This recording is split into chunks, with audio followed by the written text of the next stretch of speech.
We begin our next topic with a fire starter discussion featuring Kevin Rudd, the former Prime Minister of Australia. He is currently president of the Asia Society Policy Institute, based in New York.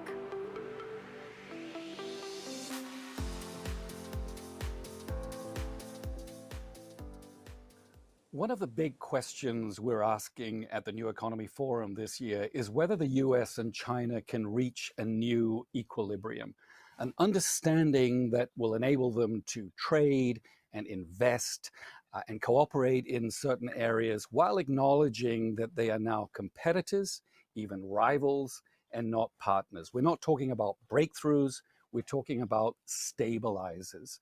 So let me start by asking you whether the election of Joe Biden as the next American president will help stabilize the relationship, or will a President Biden, as many in China fear, be just as tough as Donald Trump, only more coherent, more thoughtful, and more effective? I think there's a difference between stabilization and equilibrium. And by stabilization, what I mean is strategically, there are parameters defined between Beijing and Washington within which strategic rivalry, strategic competition, and strategic cooperation can occur. Strategic equilibrium, I believe, in a classical sense, is unattainable because that assumes a reconciliation of interests or a balance of power. And those two things will remain in flux.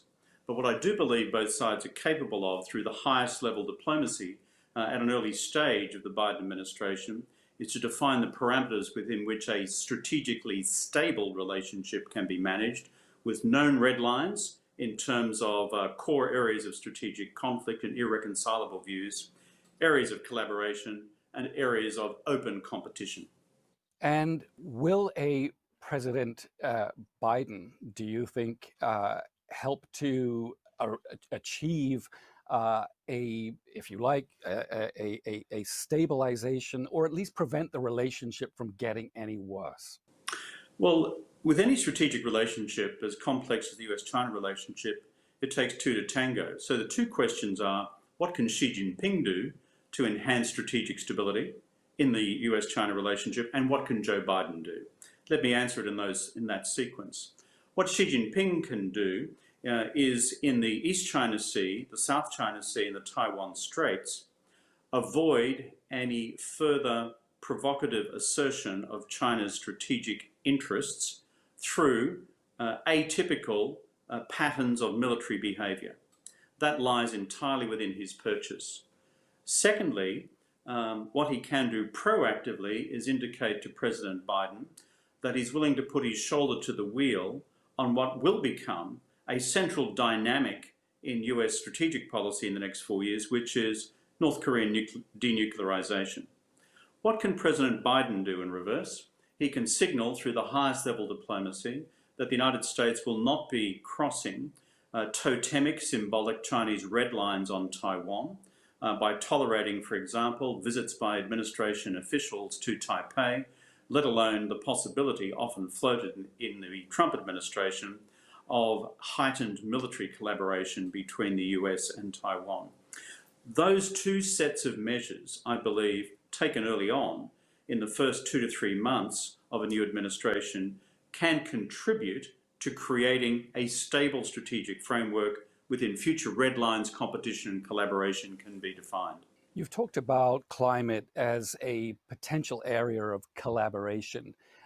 What would that kind of cooperation look like? Could it be ambitious enough to diffuse or at least moderate the building tensions in other parts of the relationship? China's interest in terms of global climate change action, including collaboration in the United States, is driven by two factors. Underpinning Chinese thinking is their own view of the climate science. Remember, our Chinese friends are ultimately science-driven. And what they've concluded on climate science is that if global temperature increases continue to go through the roof, the environmental implications for China are horrendous. Impact on water supply, impact on food supply, impact on atypical extreme weather events, also acute. So that's the reason why China wants to act. But it realizes that China's national actions will be inconsequential in the absence of global action. That's why Chinese diplomacy on climate change has come almost 180 degrees in the last decade. So that's why that's why China wishes to engage the Americans and why the Biden administration will want to engage the Chinese. But the second point is the one you refer to. From China's perspective, and perhaps from some in the Biden administration, it provides a concrete platform to send a broader message to the rest of the relationship that these 2,000-pound gorillas in the front living room of global geopolitics at present can agree on something. In fact, in the days of the Cold War between the Soviet Union and the United States, they did agree on some things as well. Do you think President Biden will move human rights up the agenda? And if so, doesn't that suggest more friction, not less, particularly over Xinjiang and Hong Kong? The U.S.-China relationship is always multidimensional. There's strategic or geostrategic stability, which is under its own set of challenges because China is pushing out at present, and not just into, let's call it the West Pacific and East Asia, but more broadly. So that has its own dynamics. And we've spoken in part about how that could be stabilized.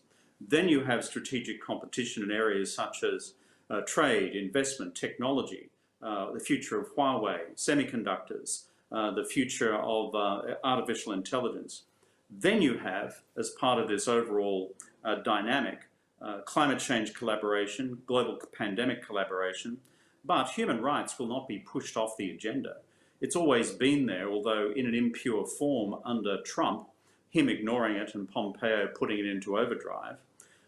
It will reoccupy a central place in the US-China relationship, but within the fabric of everything else. China won't like it, but China has had to deal with this before. Very quickly, we're running out of time. What happens on trade?